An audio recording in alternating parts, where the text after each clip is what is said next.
Today we'll be comparing Windows 10 to Windows 11. What's different in both versions of Windows? Well, let's go ahead and find out. Starting off with the Start menu, Microsoft did a complete redesign. Pinned apps moved from the right side to the top half, and live tiles are now gone and are replaced with static icons in a grid. The search bar is now located in the Start menu rather than being part of the Taskbar, and those little side panel shortcuts that were on the left side are now at the bottom. And here's something not present in the Windows 10 Start menu at all, and that's the new recommended section, and it shows recently used programs and files, which by the way, are also synced with OneDrive. Think of this as a much more simplified version of the timeline feature found in Windows 10's Task Viewer.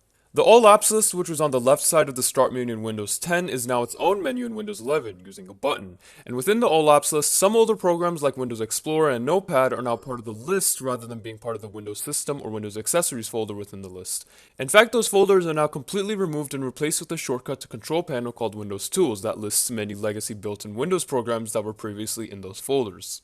Now here's just general UI changes, so starting off, say goodbye to the sharp corners in Windows 10 and say hello to the rounded corners in Windows 11. And this is no understatement. Every single element in Windows 11 is now round, even the very old stuff. There are now new animations for opening, minimizing, and maximizing a window. Windows 10 went for a more of a fade approach, while in Windows 11, the animation has a lot more resizing and fluidity action going on. Almost every single icon in Windows 11 has been redesigned to stay consistent with its modern design language. Some elements of this were present in Windows 10, however now it's everywhere, even in legacy areas like the Control Panel. As with every modern version of Windows, there's a new wallpaper. Previously there was the old hero wallpaper, which was light shining out of a Windows logo, and now the background is much like a blue bloom, if that makes any sense. Microsoft also introduced new themes. Previously in Windows 10 there were 4 themes to choose from by default, now there are 6. Light mode is also now the new default theme for Windows 11 rather than the hybrid of a dark taskbar and light apps in Windows 10. The Windows logo has gone through a redesign. It now resembles the Microsoft logo a lot more. The lock screen has gone through some changes, but it's pretty underwhelming. To sum it up, elements of the lock screen have now been centered and the quick status is now removed.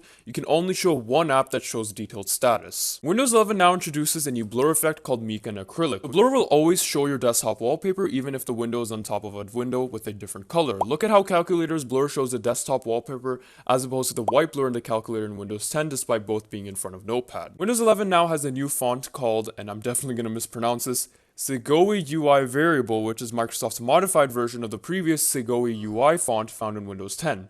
To paraphrase, Microsoft basically says this is a more pleasing and easier font to read. The screen with the spinning logo when signing in or out, doing updates, restarting and stuff like that now only shows a black background, unlike Windows 10 where it takes your accent color and sets that as the color of the background. Similarly, depending on whether you're using the dark or light mode, opening apps with splash screens will only show a black or white background in Windows 11, rather than conforming to the color of the background with the accent color in Windows 10. Context menus throughout Windows 11 have now been updated to look more modern. However, there is still an option within the context menu called Show More Options that allows you to see the old one that is seen in Windows 10 if you need it for some reason. Alert boxes for things like changing display settings and low battery alerts now have a complete redesign in Windows 11. Unlike Windows 10, Windows 11 now has a colored line at the bottom of some text boxes. Finally, in Windows 11 sign-in screen, the text box is now dark instead of white in Windows 10, and the enter arrow looks like it's part of the text box rather than being on its own in Windows 10. Moving on to changes in the taskbar, we see a lot of differences. The icons went from being left aligned to centered, although there is a setting to revert this, and if you look closely, the taskbar is also slightly taller in Windows 11. Hard to notice, but it is there. The UI for active and idle programs has been changed. It's now indicated by the color and length of a little line in the taskbar icon with a transparent rounded square around a program when active. The animation in the taskbar for apps that are doing certain actions have been redesigned. For example, here are both animations for downloading or installing something, and here are both animations for apps that need your attention, like the user account control prompt. There are now bouncy icon animations when you open or close programs. Badges on apps have gone a little redesign. If you hover over the search or task view icon, you'll get quick little actions you can do without needing to click the icon. The start button no longer changes color based on your accent color, as you can see. And now here's some features that got removed from the taskbar in Windows 11. Firstly, you can only dock the taskbar to the bottom now. No more top, left, or right dock taskbars. Sizing options like the small taskbar ones are now gone, as well as the never combine setting that allows you to see text previews of the programs from the taskbar. Oh yeah, you also can't drag and drop files in the taskbar anymore for some reason, which is pretty bizarre. And right-clicking on the taskbar doesn't give all those little settings and shortcuts, just a shortcut to taskbar settings. Here's a look at differences in built-in programs and apps. Now, many of the applications in Windows 11 have been updated and more updates are to come even after its release. However, because there are just so many to cover in one video, here are just the biggest highlights. Starting with File Explorer, there have been various UI changes. There is now a replacement to the ribbon UI found at the top of the File Explorer, which tries to simplify and get rid of all the clutter that was the old ribbon UI. It'll also have less spaced out icons by default, which can be reverted if you don't like that, and 3D Objects is no longer its own dedicated folder.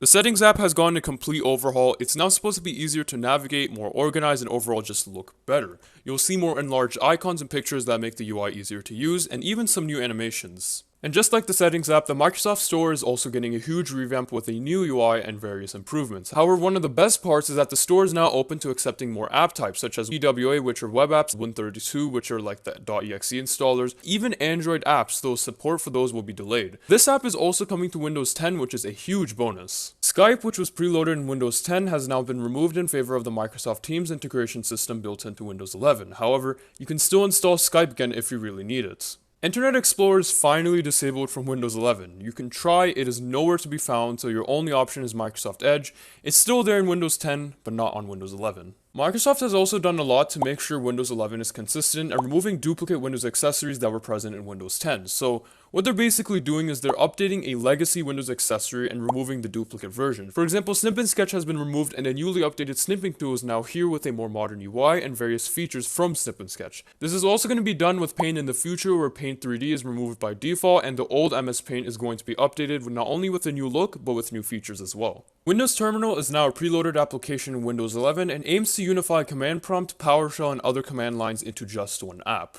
Alarms and Clock is now just called Clock and has a new feature called Focus Sessions aimed to help people pace themselves to reach their goals. And aside from other little updates to apps, pretty much all the built-in Windows applications have been and will be updated with Windows 11's new design language, including rounded corners and new blur effects. Here's a quick rundown of preloaded apps on one OS that are not there by default on the other, and these are apps that I haven't mentioned yet. 3D Viewer, Math Info Panel, Mixed Reality Portal, OneNote for Windows 10, and the People app are all the preloaded exclusives on Windows 10, while Get Started, Microsoft News, and Microsoft To Do are the preloaded exclusives on Windows 11. All of these can still be installed through the Microsoft Store on both OSs, except for Math Info Panel, the People app, and Get Started. In terms of system sounds, Windows 11 actually has different sounds between its dark mode and light mode. In dark mode, the sounds are a lot more echoed and muted, whereas in light mode, they are more clear and less echoed. It's actually very interesting. Here's a direct comparison of the sounds in Windows 10, Windows 11, and Windows 11's dark mode.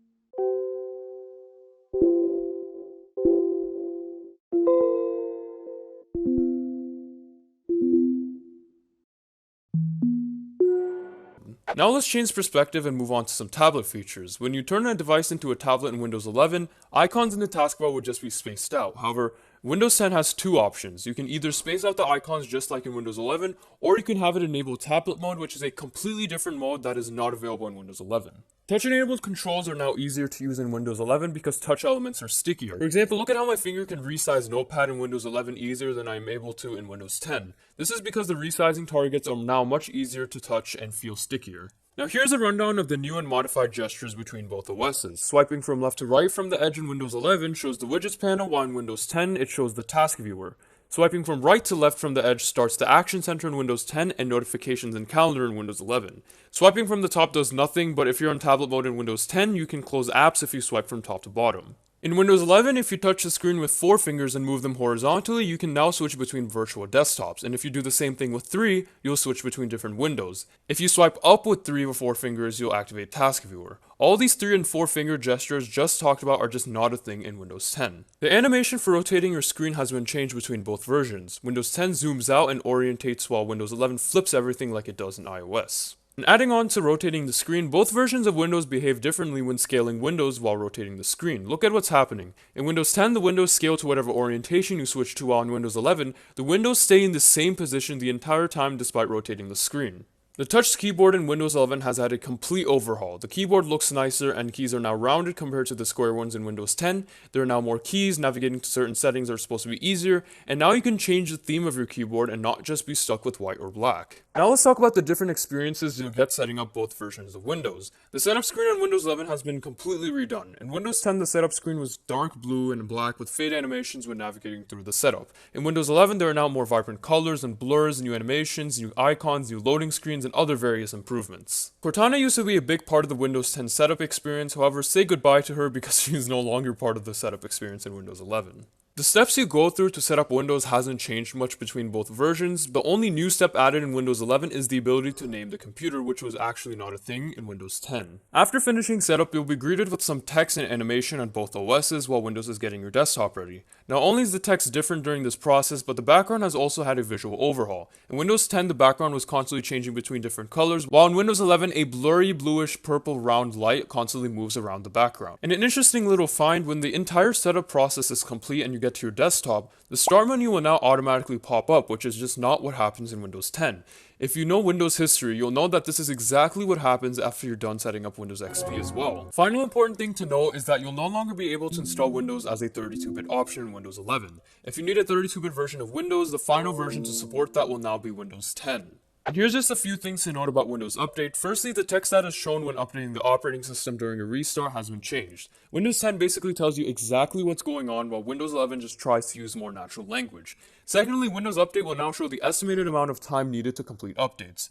And finally, let's talk about feature updates. In Windows 10, Microsoft was committed to releasing a feature update twice a year. That is now changing because in Windows 11, you'll only get one feature update a year instead of two. Next, let's talk about the Action Center overhaul in Windows 11, which actually isn't even called Action Center anymore. It's separated into two menus called Quick Settings and Notifications. Quick Settings is not only an area that shows the toggles found at the bottom of the Action Center in Windows 10, but it now also shows the new place for your volume, brightness, and even your Wi-Fi controls. In Windows 10, all three of those were in separate menus. Now, if you click, let's say, the network icon in the system tray, it won't take you to a separate network flyout, it will now take you to the entire Quick Settings menu instead. This menu can also be accessed using the Windows A shortcut on your keyboard, which is the same shortcut that opens the Action Center in Windows 10. The other menu is the Notifications menu, which is now part of the calendar. Now the notifications are found above the calendar instead of within Action Center, and not only are the notifications round, but they're also no longer inside a bar like it was in Windows 10. You also have a shortcut to Focus's settings in the Settings app.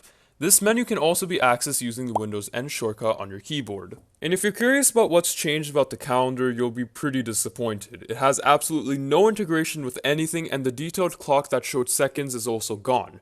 All it shows is the day, and that's about it. Luckily, you can minimize the calendar within the Notifications menu if you don't want to see it. And here's a little comparison of the newsfeed in Windows 10 and the Widgets panel in Windows 11. Now, don't be fooled, these are pretty much almost the exact same thing, they just look different and are found in different areas of Windows. The newsfeed is found near the system tray, and the Widgets panel is accessed via a taskbar icon or by using the Windows W shortcut on your keyboard.